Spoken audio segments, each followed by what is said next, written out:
आज की मेरी कहानी है कंजूस। रिटायरमेंट के बाद शर्मा जी की दुख भरी कहानी। शर्मा जी आज घर में बिस्तर पर बिल्कुल अकेले पड़े हुए थे। उनकी देखरेख करने वाला कोई भी नहीं था, ना ही उनकी पत्नी और ना ही बच्चे थे।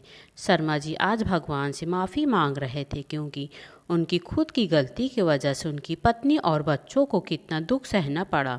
शर्मा जी आज अपनी पत्नी और बच्चे से माफ़ी मांगना चाहते थे, लेकिन आज वह बिल्कुल अकेले थे।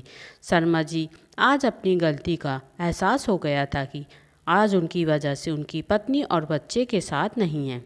उनके घर में सब कुछ होते हुए भी आज कुछ नहीं था। दोस्तों, आज मैं आपको शर्मा जी की कहानी लेकर आई हूँ। शर्मा जी एक उच्च पद के अधिकारी थे। उनकी पोस्टिंग 3-3 साल में अलग अलग जिलों में होती रहती। शर्मा जी बहुत गुस्से वाले व्यक्ति थे, लेकिन मन के बहुत ईमानदार थे। लेकिन वह किसी पर भी भरोसा नहीं करते। वह हमेशा अपने सोच और अपनी काबिलियत पर भरोसा करते थे। शर्मा जी के 2 बेटे और एक बेटी थी। शर्मा जी ने रिटायरमेंट के पहले अपनी बेटी की शादी बहुत ही धूमधाम से किया। शर्मा जी के गुस्से के होने के कारण उनकी पत्नी और बच्चे उनसे डरते थे। उनके बच्चे उनको कभी भी पलट कर जवाब नहीं देते थे। शर्मा जी की वाइफ भी शर्मा जी जैसे बहुत डरती थी। शर्मा जी कभी भी अपनी वाइफ और बच्चों का कहना नहीं मानते थे। वह जो कुछ भी करते सब अपने ही हिसाब से करते थे। जैसे ऑफिस में कुछ भी करना होता तो वह किसी की नहीं सुनते, वो जो सही लगता वही करते। इस तरह से उनकी आदत हो गई थी। घर में भी वही माहौल था। उनको जब भी कुछ करना होता तो वह अपने ही हिसाब से करते, कभी भी अपनी पत्नी और बच्चों की राय नहीं लेते। शर्मा जी बहुत ही स्वाभिमानी व्यक्ति थे।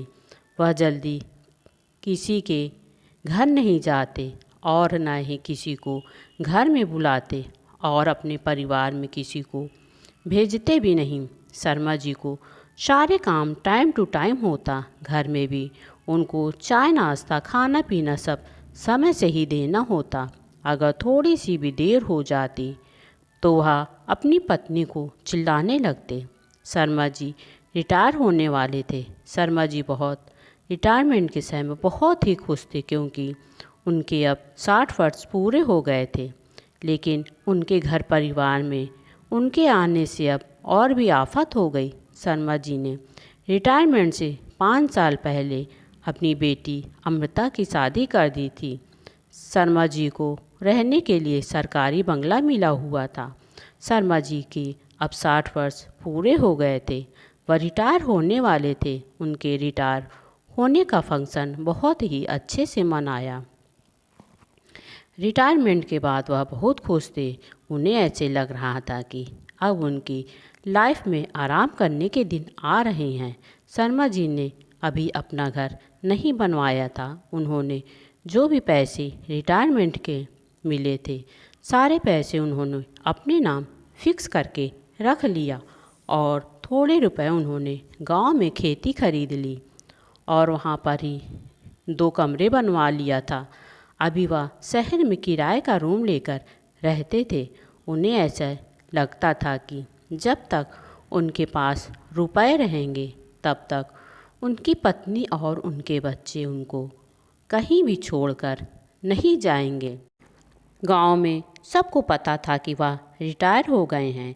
गांव में जब भी किसी को पैसे की ज़रूरत पड़ती तो शर्मा जी ब्याज पर पैसा दे देते।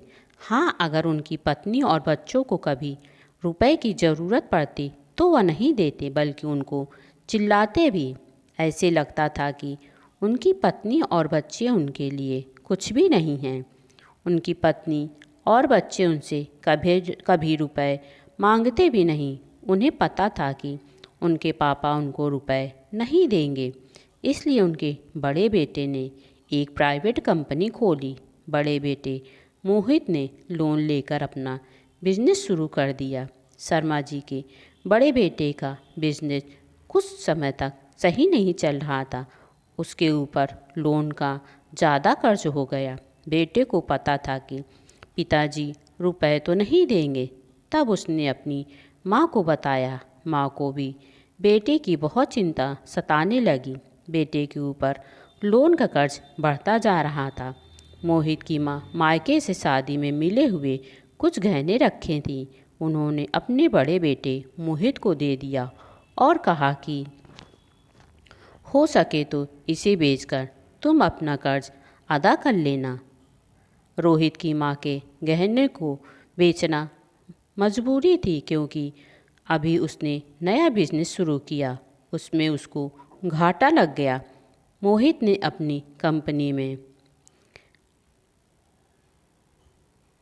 रुपए लगाकर और अपनी कंपनी को बढ़ाया।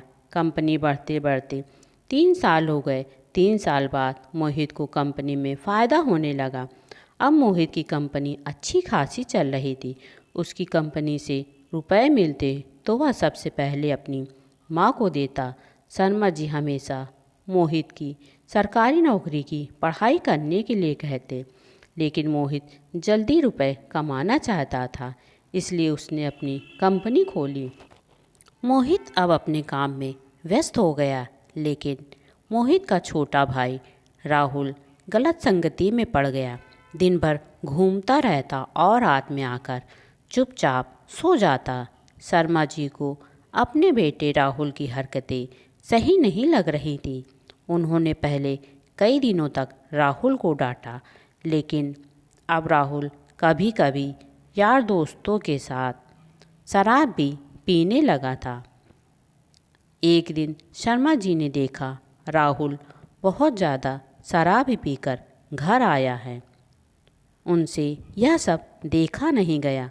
उन्होंने राहुल को उसी रात घर से बाहर निकाल दिया। शर्मा जी जैसे जैसे और वृद्ध हो रहे थे, उनका गुस्सा और भी अधिक बढ़ता जा रहा था। उनकी पत्नी को अगर किसी काम में लेट हो जाता तो वह अपनी पत्नी को चिल्लाने लगते। उनकी पत्नी बेचारी उनकी खूब सेवा करती। शर्मा जी की वाइफ भी अब घर का काम करने में असमर्थ हो गई थी, क्योंकि उनकी भी वृद्धावस्था में थी। छोटे बेटे के जाने के बाद शर्मा जी की वाइफ की तबीयत बिगड़ने लगी और शर्मा जी का व्यवहार भी काफ़ी बदल गया था। बड़ा बेटा मोहित बिजनेस करने के लिए बाहर चला गया। अब शर्मा जी और उनकी पत्नी ही घर में बचे थे। शर्मा जी शुरू से ही बहुत कंजूस थे। अपने सारे पेंशन के पैसे उन्होंने अपने ही नाम किए थे। उनकी कंजूसी की कोई सीमा नहीं थी। इतने उच्च अधिकारी होने पर भी उन्होंने अपनी सारी जिंदगी किराए के घर में ही काटी। उन्हें लगता था कि घर लेकर वह क्या करेंगे, फालतू में ही रुपए खर्च होंगे। घर के लिए रुपए खर्च करने का कोई फ़ायदा नहीं है, इसलिए वह हमेशा किराए के घर में ही रहे और हमेशा साइकिल से ही चलते। कहने को तो वो एक उच्च अधिकारी थे, लेकिन कंजूसी की कोई कमी नहीं थी। इसी कंजूसी के चलते ही एक दिन उनकी पत्नी की बहुत ही ज़्यादा तबीयत खराब हो गई थी। उन्होंने अपनी पत्नी को दवा तक नहीं दिलाया। जब उनके छोटे बेटे राहुल को पता चला कि उनकी माँ की तबीयत खराब है, तो वह शर्मा जी के न रहने पर अपनी मम्मी से मिलने आया। शर्मा जी की वाइफ की तबीयत बहुत ही ज़्यादा खराब थी। छोटा बेटा राहुल उन्हें डॉक्टर को दिखाने के लिए ले गया। शर्मा जी की वाइफ अपने पति की कंजूसी को बखूबी जानती थी, इसलिए वह अब उनके साथ नहीं रहना चाहती। वह अब आराम की ज़िंदगी जीना चाहती थी, तो वह अपने छोटे बेटे राहुल के साथ रहने लगी। राहुल एक अच्छी सी जॉब देख लेता है। वह डिलीवरी बॉय का काम करने लगता है। शर्मा जी अब घर में बिल्कुल अकेले हो गए थे। अब उनका कोई भी सहारा नहीं था। सिर्फ उनके पास उनके रुपए और घमंड था। शर्मा जी को अपनी गलती का एहसास हो गया था कि पत्नी और बच्चे के घर में न रहने से रुपए साथ नहीं देते। दोस्तों, यह कंजूस की कहानी शर्मा जी की कैसी लगी? उन्हें ऐसे लगता था कि अगर अपने रुपए अपने परिवार के नाम कर देंगे, शायद उनसे बच्चे वह रुपए ले लें और बाद में उन्हें वृद्धाश्रम में न छोड़ आएं। इसी वजह से शर्मा जी ने अपने सारे रुपए अपने नाम किए थे। दोस्तों, आपको यह कहानी कैसी लगी प्लीज़ हमें कमेंट बॉक्स में ज़रूर बताएं। शर्मा जी अगर अपनी बीवी और बच्चों को रुपए नहीं देते तब भी चल जाता, लेकिन अगर अपनी वाइफ और बच्चों से अच्छे से बातचीत करते, उन्हें समझाते, तो शायद उनकी लाइफ में और भी अच्छे दिन बीतते। दोस्तों, कंजूसी करना अच्छी बात है, लेकिन अपनी वाइफ और बच्चों से कंजूसी क्या करना? वही तो उनका परिवार है। दोस्तों, आपको यह शर्मा जी की कहानी कैसी लगी प्लीज़ हमें कमेंट बॉक्स में ज़रूर बताएं। अच्छी लगी हो तो मेरे चैनल को लाइक, शेयर और सब्सक्राइब करें। कहानी सुनने के लिए धन्यवाद।